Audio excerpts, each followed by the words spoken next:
passing Algeria at this time, but we're going to move on to Australia. And, lots happening in Australia. A lot of folks know who Clem Newton-Brown is. Giving you the latest update, what's happening there. And this is a pre-recorded presentation, but I encourage you to listen in and take notes. So there we go.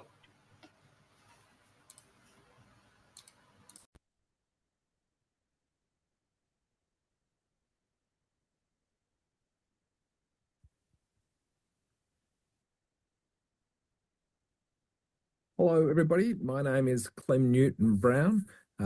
Great to be here, and thank you for listening into the update on Australia.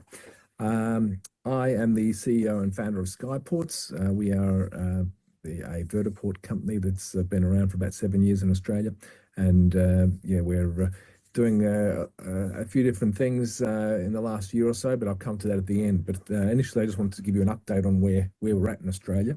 I think our policy position is very good. Like many places around the world, the governments and air regulators are basically preparing the skies for advanced air mobility, and Australia is no different. And some could say that we're actually leading the way in a lot of this stuff. Our air regulator, CASA, a safety regulator, they have released an updated roadmap on the regulatory roadmap for advanced air mobility, which is quite exciting. So that's provided clearer regulatory timeframes and pathways and things like that for integrating emerging aviation technologies, including eVTOLs, into Australian airspace. They've also released vertiport guidelines, which was really exciting for our side of the industry and Skyports. Federal government is also very positive.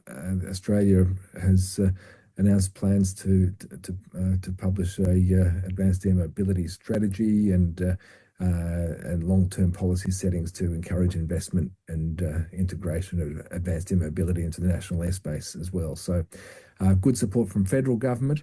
And our air traffic management system, Air Services Australia, they're developing our air traffic management to enable the anticipated influx of drones and air taxis and ensure safety. So yeah, lots happening at a national level.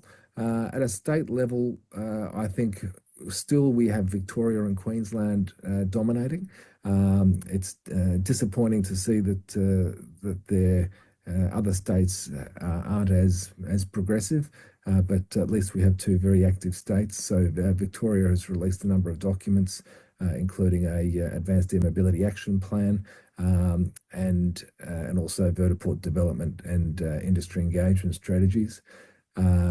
We've got Latrobe Airport in regional Victoria, which is setting itself up as a hub for aviation, and we've also got government funding the air hub at Swinburne University.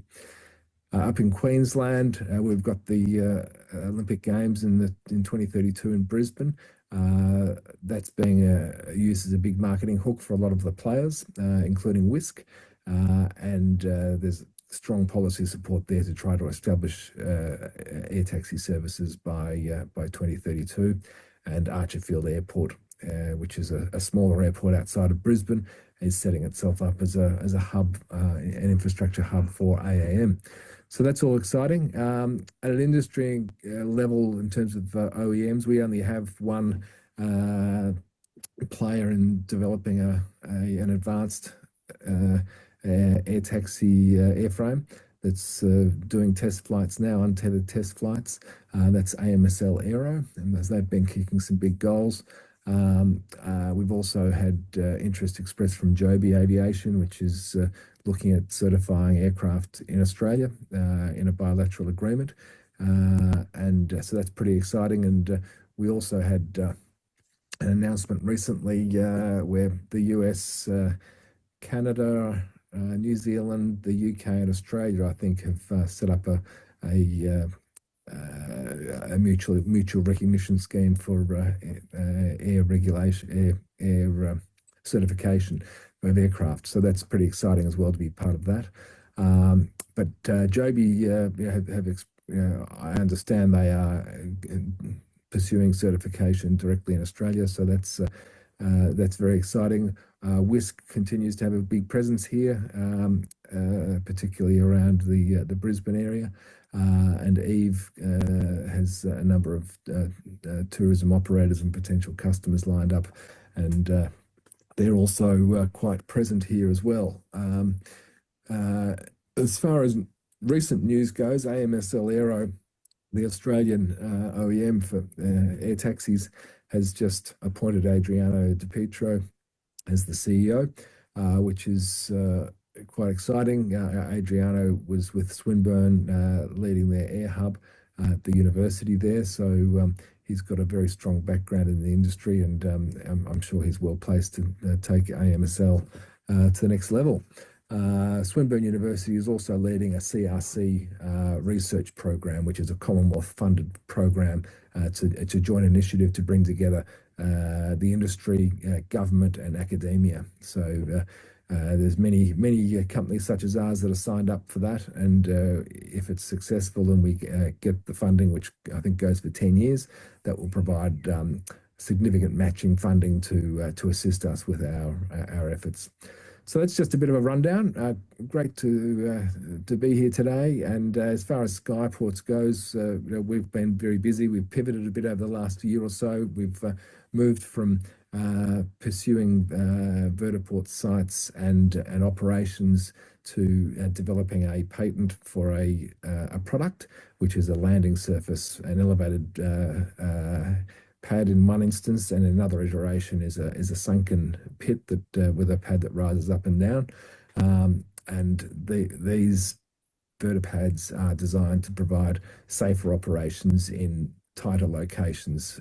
So we're looking at dealing with ameliorating downwash and outwash, and it looks like our early testing shows we can reduce the dangerous downwash and outwash significantly, which will enable smaller footprints and hence being able to provide that support to the OEMs for aviation on demand in urban areas.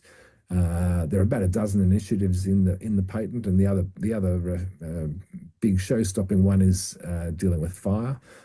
So we've got two different systems for being able to immerse a burning aircraft fully in water, which from our understanding and research is really the only way to conclusively put out a battery fire that's going through its runaway. So we're working on those two things, and we're very interested in collaborating with people around the world who may want to partner with us to help us roll out our pad around the world or to license it. So please reach out if that's of interest. So yeah, all around fairly positive in Australia. We'll be running a session at the World Air Taxi Congress on Australian innovation in London in October. So hope to see you there, and I look forward to listening in on the rest of the updates for this year. Bye-bye. Well, thank you, Clem. Of note, infrastructure build out, or where we're at.